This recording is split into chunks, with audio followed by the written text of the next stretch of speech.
Alright guys, it's that time for every event. Um, are these ships worth pulling for?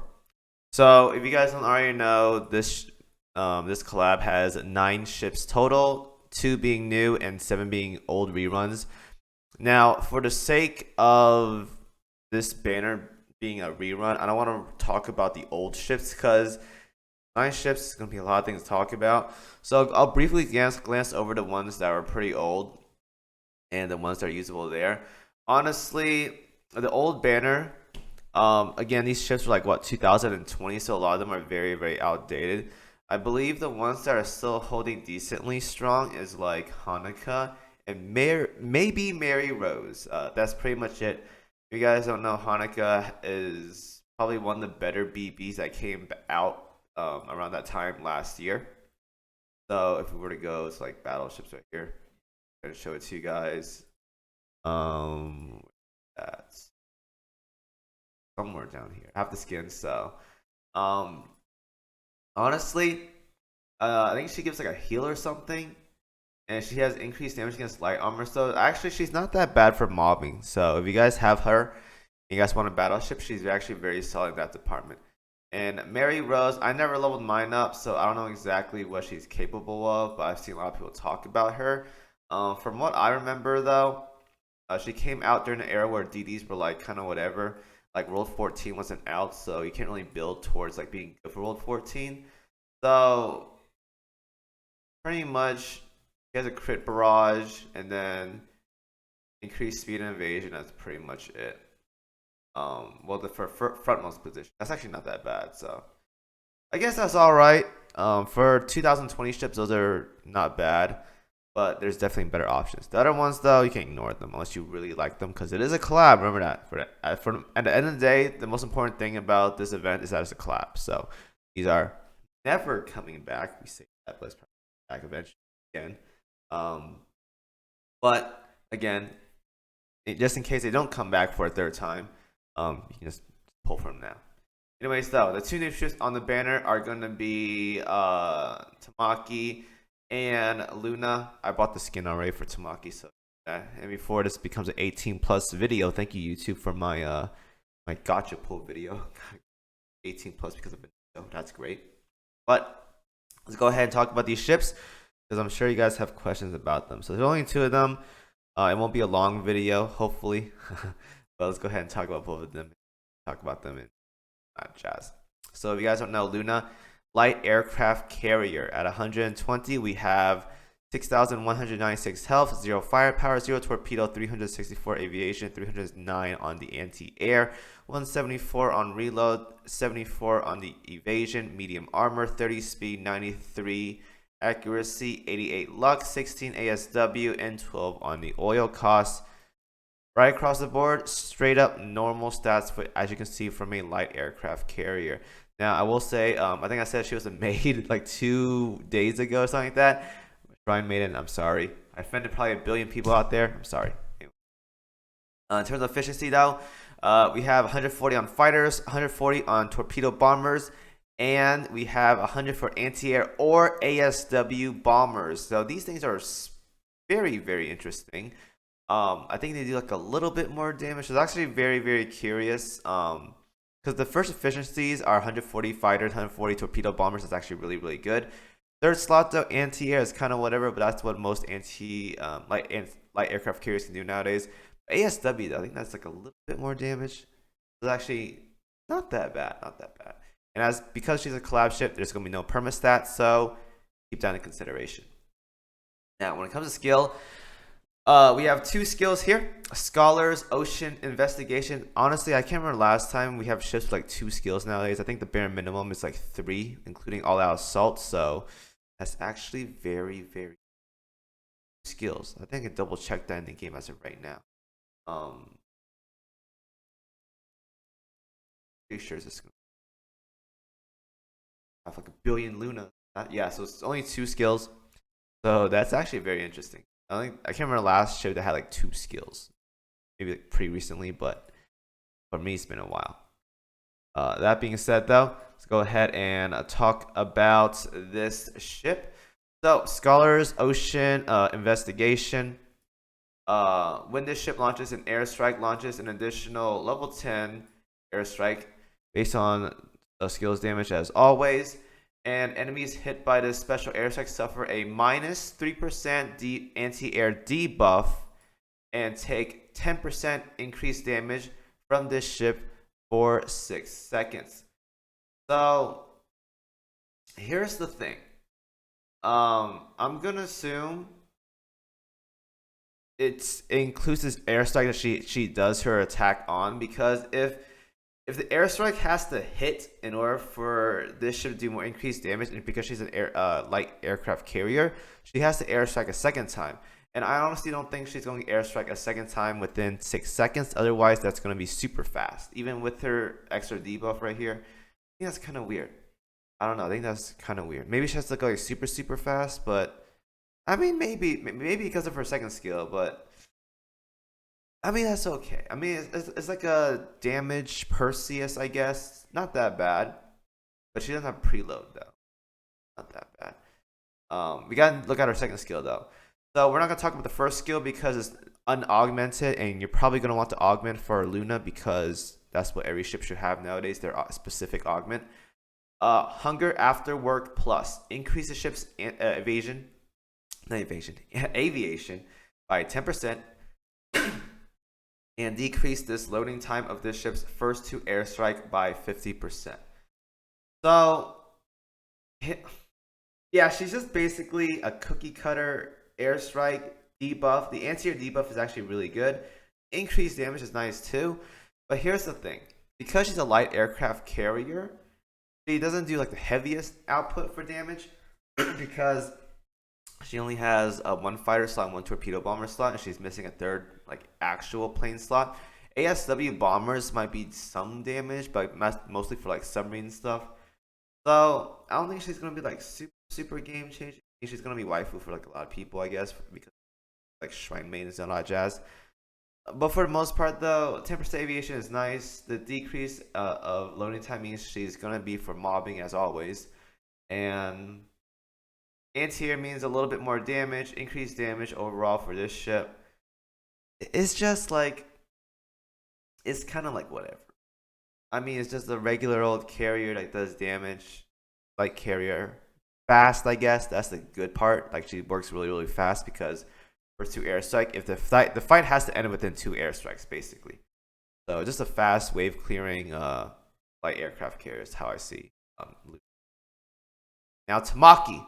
Now, aside from her default and her skin being absolutely phenomenal, they did get the original voice actor for Tamaki. I think they did the same thing for Luna as well too. I think a lot of the Dead or Alive ships got the original voice acting from the original game. That's actually really interesting. So I looked it up just now, and this was the same voice actor for the Dead or Alive original game Tamaki as Azur Lane. So, anyways, stats at 120. 8,220 health, 407 firepower, 0 torpedo, 0 aviation, 309 on the anti-air, same as Luna. 171 on the reload, 40 on the evasion, heavy armor, 33 speed, 73 accuracy, 87 luck, 0 ASW, and 14 on the oil cost. So right on top of the board, she is going to be one of those rare cases where a battle cruiser has heavy armor, heavy in right places, I gotta say. So that's actually really good. Now, in terms of equipable efficiencies and stuff, 135 on the BB gun, 200 on CLDD gun, and 100 on anti-air guns. Right across the board, very standard. This is as standard as it can get when it comes to efficiencies. As for a battleship, very good. Now, here comes the fun part, the skills, as always. Fitting time. Ooh, baby, what's she gonna fit into? Right, so while this ship is afloat, decrease all enemies' firepower and torpedo by 8%. That's very good. I honestly, nowadays, I feel like a lot of ships need debuffs, not for just taking more damage, but for offense as well too. Like lower their damage, lower their aviation, lower their firepower. There's more to this game than just simple damage reduction or damage reduction for team and lowering enemy defense. I think honestly, more ships should have kits like this where they decrease enemies' firepower, aviation, torpedo, making it so there's more ways to stack up buffs and debuffs for not only for you but for the enemy as well too. That's actually a very, very good skill. Now, every 16 seconds spawns a barrier, lasts 8 seconds, can negate up to 3% of the recipient's max HP and damage. So, in this case, hers. Now, I think it's just for Tamaki, around 2 random Venus Vacation Club characters. Oh, so it's only for Dead or Alive collab ships. That's actually very interesting. So it's like a illustrious or a Jian for Dead or Alive ships. Not that bad. So more of a supportive role with this skill. Definitely not bad. Set this ship's I read that as set this ship's secretary because I did it for mine. Secondary gun range to 80, and when she fires, her secondary guns decrease a random enemy speed by 40% for 3 seconds.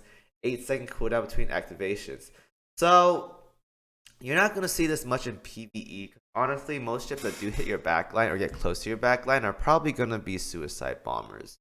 In PvP, you can use her, but if you are doing PvP, unless you're playing like I don't know, maybe the new little enterprise server, where a lot of people don't have the meta sets for PvP as of yet, you're pretty much not going to get much usage from Tamaki in PvP. There's a solidified meta setup for PvP. A lot of the higher end people have these setups. You're pretty much not going to see it. So this second part, the second part of the first skill, basically only benefits people in the little enterprise server, where you're going to get value from this decreased enemy speed for vanguards, because a lot of people don't have really well built PvP setups for a freshly made server that came out like 2 weeks ago. So pretty much only good for that server. Now, the second skill here, I'm probably gonna butcher this name. Lilsanthus Hayashin or Alishin. Increase the ship's main gun efficiency by 10%, very good. Increase her firepower and accuracy by 10%, also very, very good. When the ship fires her main gun, 100% chance to fire a barrage that inflicts armor break to enemies hit. Damage is based on a skills level. The first time each battle that this ship fires her secondary guns also fires the above special barrage.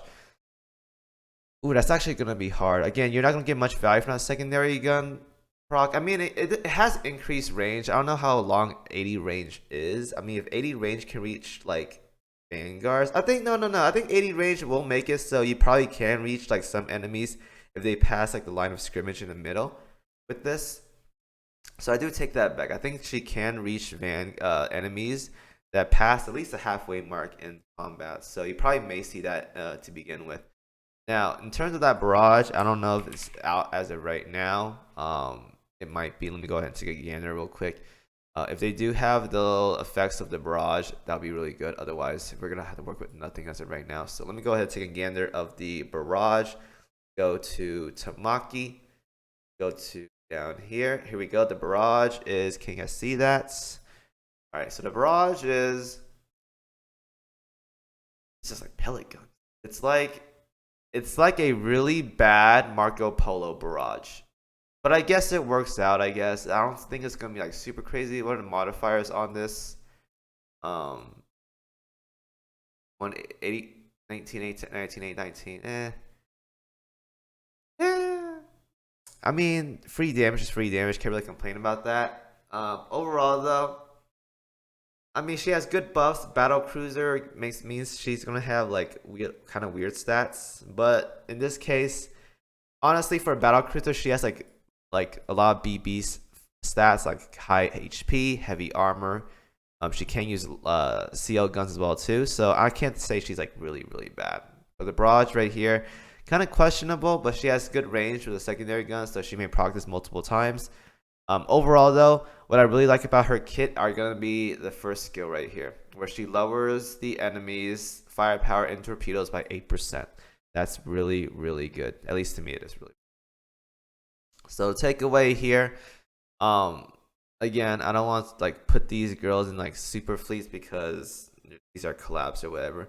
Aside from Luna, Tamaki kind of want to play with around Dead or Alive ships, so that's something to keep in mind. And honestly, to me, I think both of these ships you can ignore. They're not super game changing. They're probably just nice to have. Honestly, they're just, if you want them, they're nice to have. Otherwise, there are much better options out there. And again, it is a collab event, so we may never see them again. Keep that in mind. You never know. Maybe come back for a third time with like 5 more Dare Live collab ships. Who knows? But for the most part, though, keep in mind that collabs are very scarce and they hardly ever rerun. So if you don't get them now, you probably will never get them. So keep that in mind. Anyways, that's it for this video. Again, we got baited by New Jersey like a billion times now. If you guys are low on cubes, you can ignore this banner. But again, it is a collab. It's 2 weeks, so take it into consideration. At this point, I don't think New Jersey's even coming out because we have another month before the new UR ship comes out. So that's kind of whatever. Anyways, that's it for this video, guys. Thank you guys for watching as always. I'll see you guys in the next one.